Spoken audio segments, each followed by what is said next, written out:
Hi everybody, it's Amanda with Right Out Health and Homeopathy, and today I want to give a bit of an explanation on how to do the Coca pulse test on yourself. It's completely free, you can do it at home, and it's going to point to what foods are harmful to your system or a potential allergy. Now, please remember that if you are anaphylactic to any kind of food, you must work with your doctor. This method is for people who know that when they eat certain things, they don't feel well, or they might get headaches, or they might get itchy, or they might get bloated. And it's a really good system on just learning how to avoid these foods.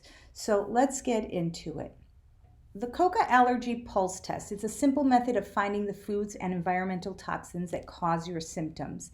And it's based on the fact that allergens speed up the pulse. So in 1956, Arthur F. Coca, MD, published a book that described a simple way to test for hidden causes of many health conditions.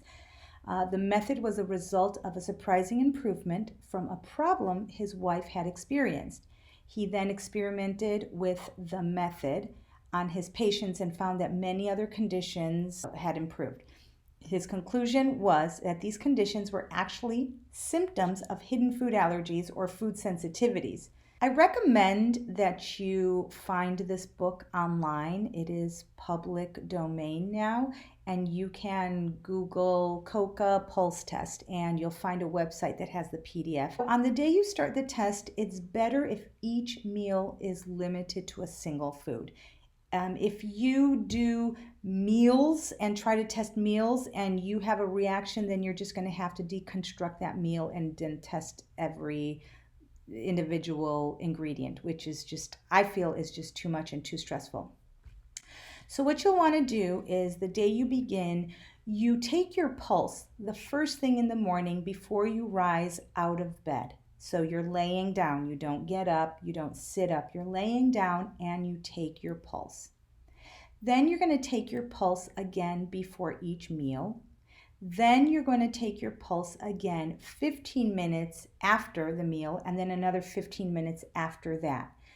And then you're going to take your pulse again before you go to bed. And if you do this for several days, you're going to be able to see what your normal pulse is for you.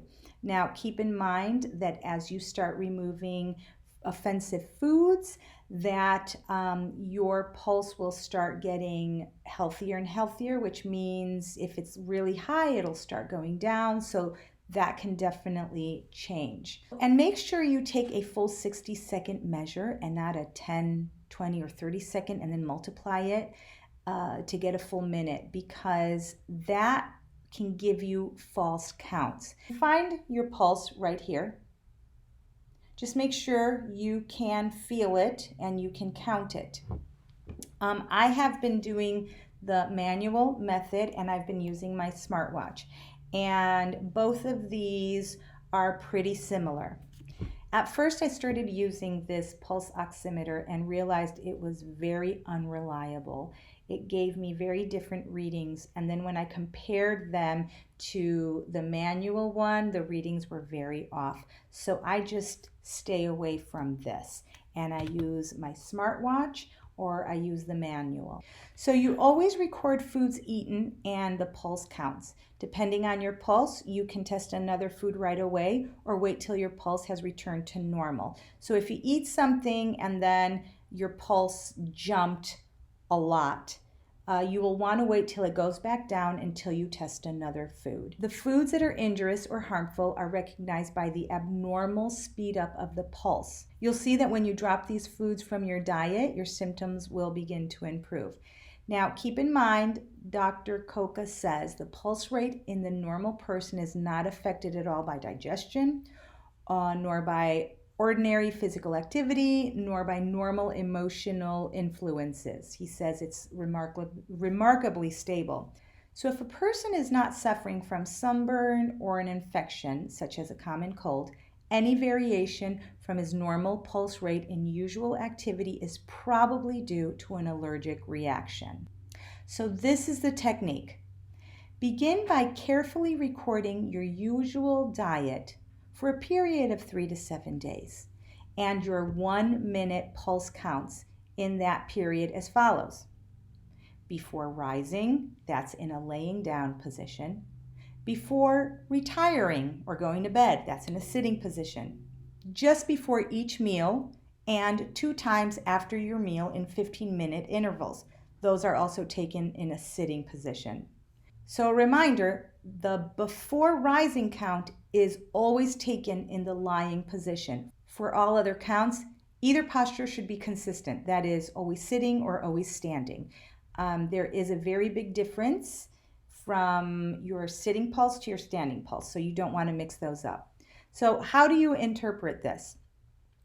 If the highest count is the same each day, and if it's not over 84 counts per minute, you are most likely not allergic, and the range of your pulse from the lowest count, usually before rising, to the highest will not be more than 16 beats, probably much less.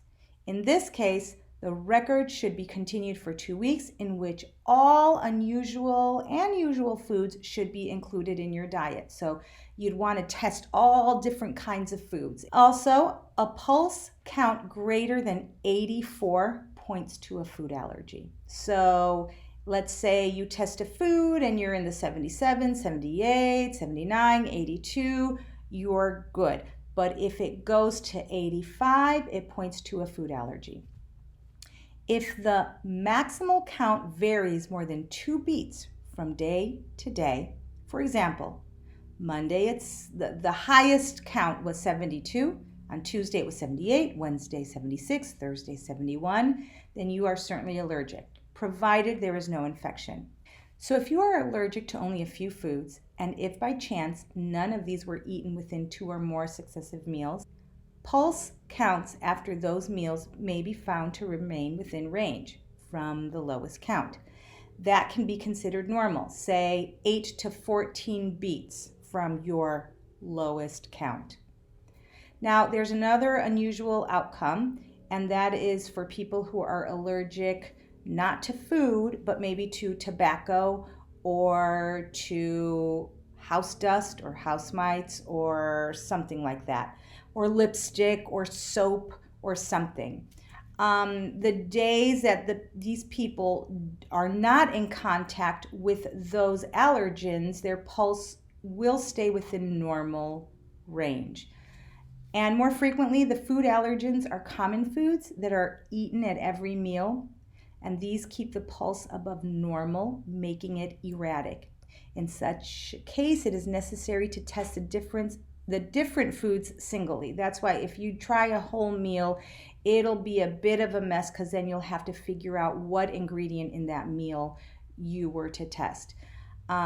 So what I've been doing is, if I'm going to make a recipe, the day before I tested each food singly, and then the foods that caused a rise in my pulse, I just don't use. A pulse of 84 is the allergy deadline. Anything above that indicates allergy. Now, a large part of the population is allergic to house dust, dust in rugs, mattresses, upholstery, and some people are even allergic to lipstick, perfumes, nose drops, laxatives, soaps, lotions, paint, cement, wood smoke. So what is a normal pulse rate?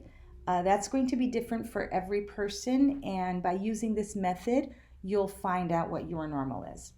So this might sound a little overwhelming, but honestly, I feel it's a lot more overwhelming to feel sick and to be in pain and to be bloated and to have headaches and to have skin issues and to have allergies.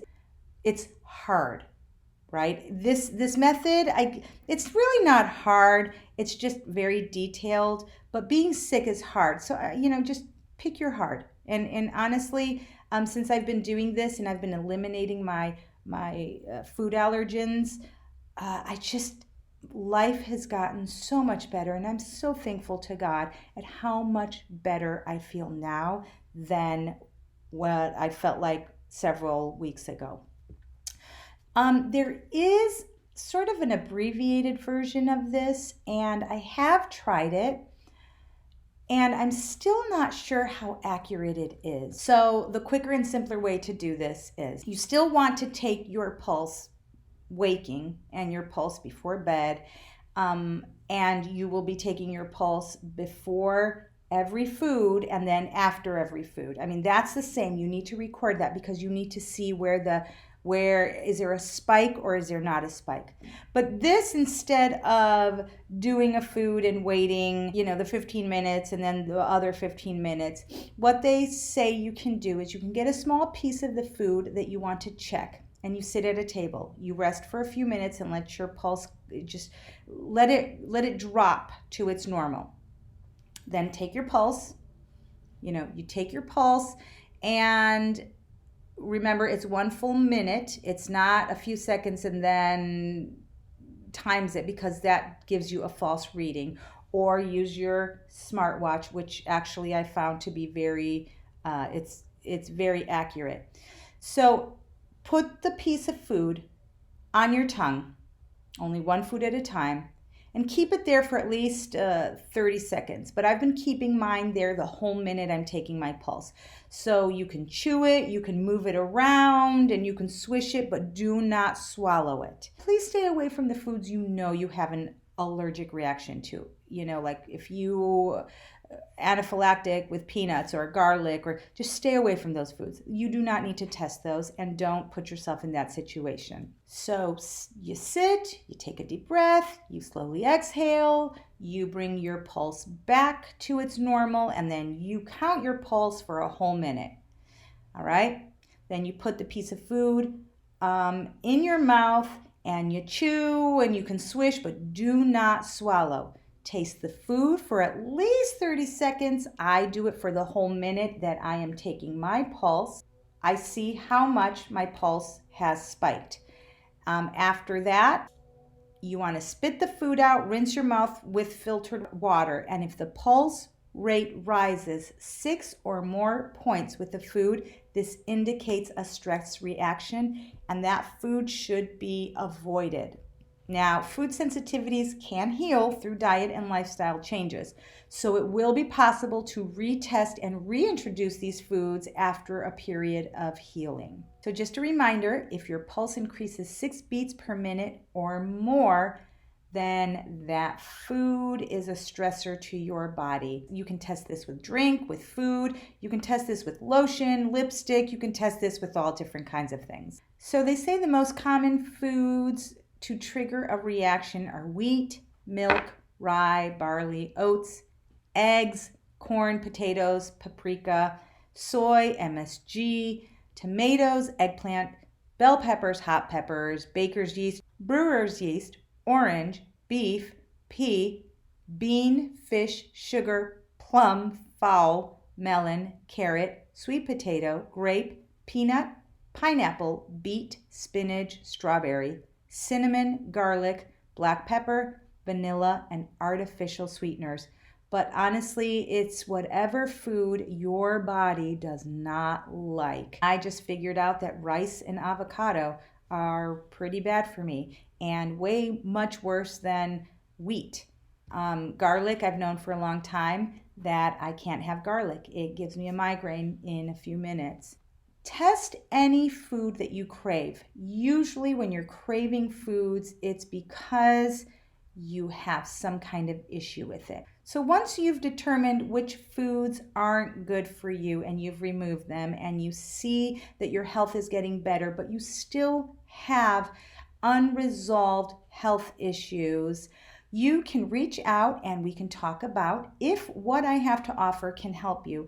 I am a board certified homeopathic practitioner and an adjunct practitioner, and I pull from many different healing modalities to work with my clients. Until next time, bye.